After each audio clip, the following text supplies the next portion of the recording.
Welcome back to the spiritual lens. And today we're going to look at this through the spiritual lens at the end of times.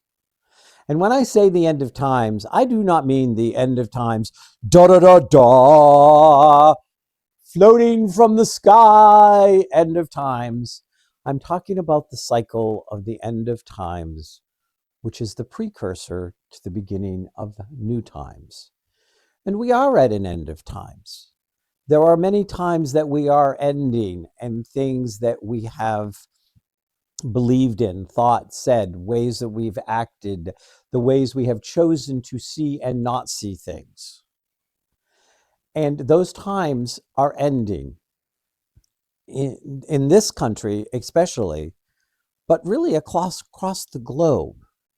Now, end of times, we used to call in ages. We had the Dark Ages, which was the end of times that came, right after the rise of Christianity. And the rise of Christianity came at the end of times of the Holy Roman Empire. And the Dark Ages came to an end of times and it came into the Renaissance.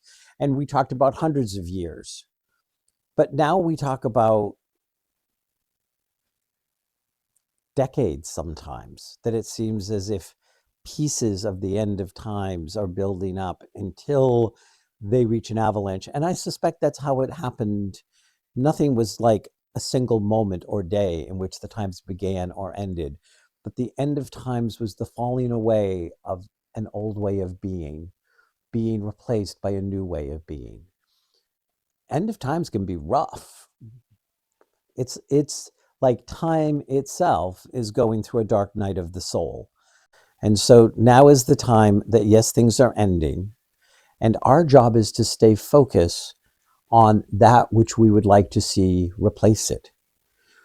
Will these end of times lead us to even a more enlightened renaissance? Or will it sink us into another dark ages? We as humanity get to choose. Namaste.